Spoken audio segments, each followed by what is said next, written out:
जेका बाघ का करेजा देके ऊपर वाला भेजा, ओका काई डरवाई गुनहगार नगरी।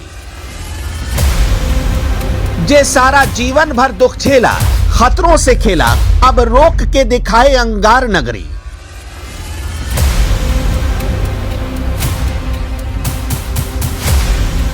रगों में ईमानदारी, सांसों में वफादारी, सोच क्रांतिकारी, नेता विजनरी, उसी को तो कहते हैं मनोज तिवारी।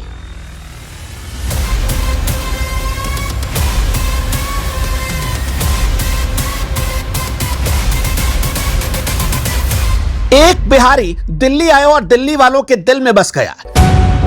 ऐसा बस गया कि दिल्ली वालों ने उसे सांसद बना दिया, सिर आंखों पर बैठा लिया। जो कभी दूसरों के लिए होटलों में रोटियां बनाता था, अब वो दिल्ली में सरकार बनाता है।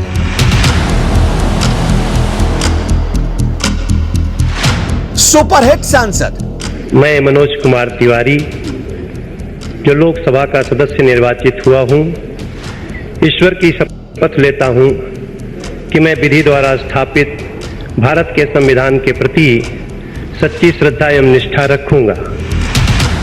Superhit actor, superhit Bhojpuri singer, अनुशासित, मर्यादित लेकिन बेबाक।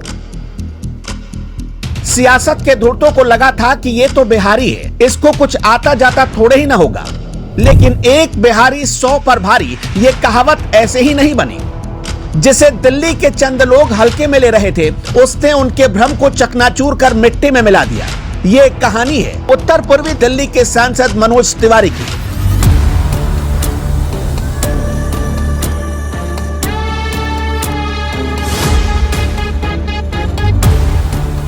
सुषमा स्वराज, साहिब सिंह वर्मा, मदन लाल खुराना, जिस दिल्ली ने बीजेपी के एक से बढ़कर एक धुरंधर नेताओं को सींच कर तैयार किया, उसी दिल्ली का एक नहीं बल्कि 2-2 बार बीजेपी ने मनोज तिवारी को प्रदेश अध्यक्ष बनाया। तो होटल में रोटी बनाने से लेकर दिल्ली में सरकार बनाने तक मनोज तिवारी का सफर कैसा रहा, चलिए जरा उसे समझते हैं।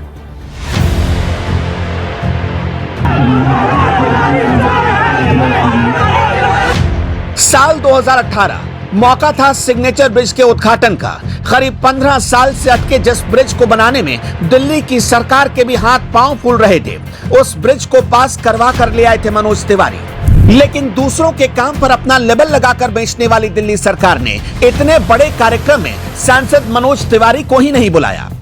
मनोज तिवारी जब खुद से पहुंचे तो आम आदमी पार्टी के कुछ गुंडे कार्यकर्ताओं ने उनके साथ धक्का मुक्की की।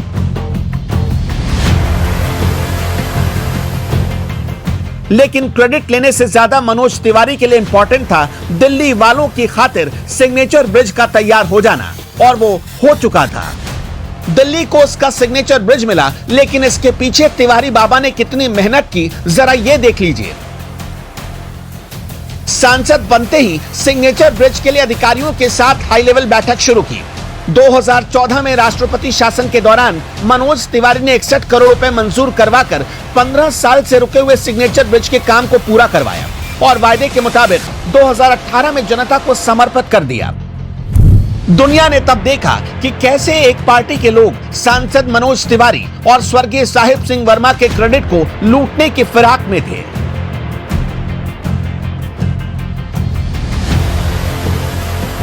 लेकिन इस घटना के करीब 3 साल पहले मनोज तिवारी किसी काबिलियत को सबसे पहले राजनाथ सिंह ने पहचान लिया था, और इसका इनाम उन्हें साल 2014 के लोकसभा चुनाव में पूर्वी दिल्ली से सांसद का टिकट देकर मिला। मनोज तिवारी बम्पर जीत के साथ पार्टी के भरोसे को और ऊपर तक लेकर गए। एक सच्चे और समर्पित कार्यकर्ता की तरह मनोज तिवारी पूर्वी दिल्ली के लोगों के सुख दुख में खड़े रहे। तिवारी बाबा खामोशी से मेहनत करते रहे और उनकी सफलता ऐसे शोर मचाती रही कि दिल्ली में बैठी आम आदमी पार्टी की नींव हिल गई। मनोज तिवारी 2014 में भारतीय जनता पार्टी की तरफ से उत्तरी पूर्वी दिल्ली के सांसद बने। उसके 2 साल बाद ही मनोज तिवारी नवंबर 2016 में दिल्ली बीजेपी के अध्यक्ष बना दिए गए। उनके नेतृत्व में बीजेपी ने 2017 के एमसीडी चुनाव में जोरदार कामयाबी हासिल की। इसके बाद 2019 के लोकसभा चुनाव में पार्टी को 7 लोकसभा सीटों पर जीत हासिल हुई, जो अपने आप में एक रिकॉर्ड था। सिर्फ 6 साल में मनोज तिवारी के आते ही दिल्ली बीजेपी के संगठन में जान आ गई थी। मोदी जी के नेतृत्व और अमित शाह जी के मार्गदर्शन में मनोज तिवारी काम करते गए। नतीजा ये हुआ कि पार्टी की दिल्ली इकाई का आत्मविश्वास बढ़ा। मनोज तिवारी के दिल्ली प्रदेश अध्यक्ष के बनने के पीछे पार्टी ने बहुत तोल मोल कर कदम बढ़ाया था। दिल्ली में बीजेपी की सरकार नहीं थी, इसलिए मनोज तिवारी को जनता का काम करने के लिए बहुत संघर्ष करना पड़ा। वो जब भी दिल्ली के लोगों के लिए केंद्र से कुछ लेकर आते तो केजरीवाल सरकार उस पर कुंडली मारकर बैठ जाती, लेकिन मनोज तिवारी ने हारना नहीं सीखा था। केजरीवाल सरकार के अहंकारों का सामना करते हुए भी सांसद कार्यकाल के हर घंटे में मनोज तिवारी ने विकास की बड़ी लकीर खींच दी। आमरण अनशन किया, पुलिस की लाठियां खाई, पर दिल्ली के लिए हर घंटे कुछ न कुछ करते रहे। एक सांसद के तौर पर मनोज तिवारी ने अपने सांसद फंड का 97.72% फंड पब्लिक के काम में इस्तेमाल किया, यानी रिजल्ट करीब 100 में 100। 14,500 करोड़ की कुल लागत से लोकसभा क्षेत्र के पहले केंद्रीय विद्यालय, पहले रेलवे स्टेशन, दिल्ली के पहले और सबसे लंबे एलिवेटेड रोड सहित कई अन्य विकास कार्य करवाए। दिल्ली की शिक्षा व्यवस्था में सुधार का ढिंढोरा पीटने वाले विदेशी अखबारों में विज्ञापन छपवाते रह गए, लेकिन मनोज तिवारी ने अपने इलाके में शिक्षा के क्षेत्र में इतिहास लिख दिया। मनोज तिवारी के दौर में ही पूर्वी दिल्ली में 3 केंद्रीय विद्यालयों को मंजूरी मिली, 2 बनकर तैयार भी हो गए। पहला केंद्रीय विद्यालय का काम लगभग पूरा हो चुका है, जबकि खजूरी खास में दूसरे केंद्रीय विद्यालय को मंजूरी मिल गई। इसी तरह बुराड़ी में भी जल्द ही केंद्रीय विद्यालय खुलने जा रहा है। 2018 में पहली मेट्रो लाने के बाद अब मौजपुर और बुराड़ी होते हुए ट्रिपल डेकर मेट्रो कॉरिडोर बन रहा है। इसके पीछे भी मनोज तिवारी का ही योगदान है। सीलिंग की मार से रही दिल्ली को बचाने के लिए मनोज तिवारी ने सुप्रीम कोर्ट तक लड़ाई लड़ी और दिल्ली के व्यापारियों के हक की लड़ाई जीते भी उनके पक्ष में फैसला लेकर लौटे। तिमारपुर और बुराड़ी के संगम विहार और झाड़ोदा के 10,000 परिवारों के लिए खुद वकील करके हाईकोर्ट पहुंच गए और केजरीवाल सरकार की मंशा को फेल करते हुए 10,000 परिवारों को टूटने से बचा लिया। 25,000 करोड़ रुपए की सरकारी जमीन को माफियाओं से मुक्त करवाया। मनोज तिवारी जहां दिल्ली को शिक्षा के क्षेत्र में हिट रखने की कोशिश करते रहे, तो हेल्थ के मामले में भी फिट रखने की कोशिश की। पूरे संसदीय क्षेत्र में 35 ओपन जिम लगवाए गए।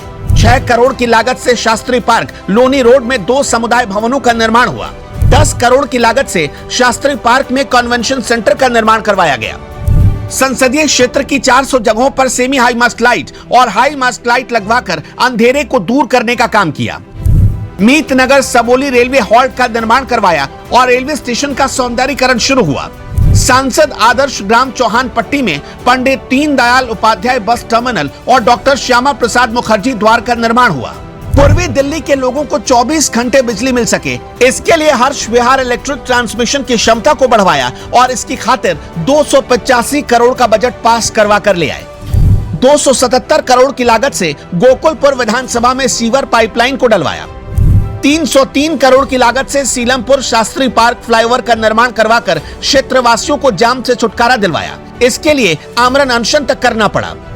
4,467 करोड़ की लागत से NH 709B का निर्माण जारी है। जिस दिन ये बनकर तैयार हुआ, समझिए उत्तर पूर्वी दिल्ली से जाम की समस्या खत्म। लगभग 4,000 करोड़ रुपए की लागत से मेट्रो फेज 4 मौजपुर से मुकुंदपुर तक का काम जारी है। 36 करोड़ की लागत से यमुना रिवर फ्रंट का काम जारी है। 468 करोड़ की लागत से वजीराबाद रोड को सिग्नल फ्री करने के लिए डबल डेकर फ्लाईओवर का निर्माण कार्य जारी है। 16 करोड़ की लागत से मनोज तिवारी ने अपने संसदीय इलाके में CCTV कैमरे लगवाए। 20 करोड़ की लागत से शास्त्री पार्क, खजूरी खास, आदर्श गांव, चौहान पत्ती, सभापुर के आंतरिक सड़कों का निर्माण हुआ। दिल्ली में सबसे पहला पासपोर्ट डाकघर मनोज तिवारी के क्षेत्र में ही खुला। यमुना विहार में दिल्ली का पहला डाकघर पासपोर्ट केंद्र खोला गया। 80 लाख रुपए की लागत से 10 पार्कों में बच्चों के लिए मनोरंजन और प्रेरक झूले लगवाए गए। अपने संसदीय क्षेत्र में 35,000 लोगों को मुद्रा लोन योजना के तहत 300 करोड़ रुपए का मुद्रा लोन दिलवाया। अमृत योजना के तहत 20 करोड़ की लागत से वेलकम पार्क में पंडित अटल बिहारी वाजपेयी झील और उपवन का निर्माण हुआ।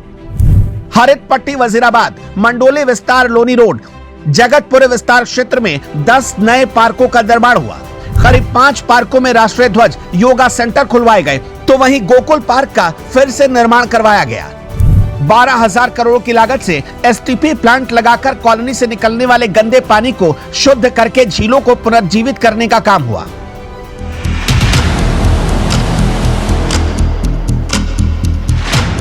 बनारस में गंगा घाट के किनारे खड़े होकर गाने वाले मनोज तिवारी ने गरीबी से लड़कर आज संसद तक का सफर तय किया है, इसलिए उन्हें आम आदमी की तकलीफों का दर्द अच्छे से पता है। मनोज तिवारी 90 के दशक में दिल्ली आए तो उन्हें यहाँ रोजी रोटी के लिए काफी मशक्कत करनी पड़ी। यहाँ आने के बाद वो लोधी रोड में टी सीरीज की कंपनी में काम करने लगे। पहली बार उन्हें गुलशन कुमार ने मौका दिया।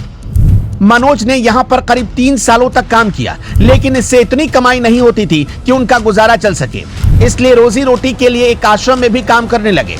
यहाँ वो दूसरों के लिए रोटियां बनाते थे। संघर्ष के दिनों में वो प्लेटफॉर्म पर सोया करते थे।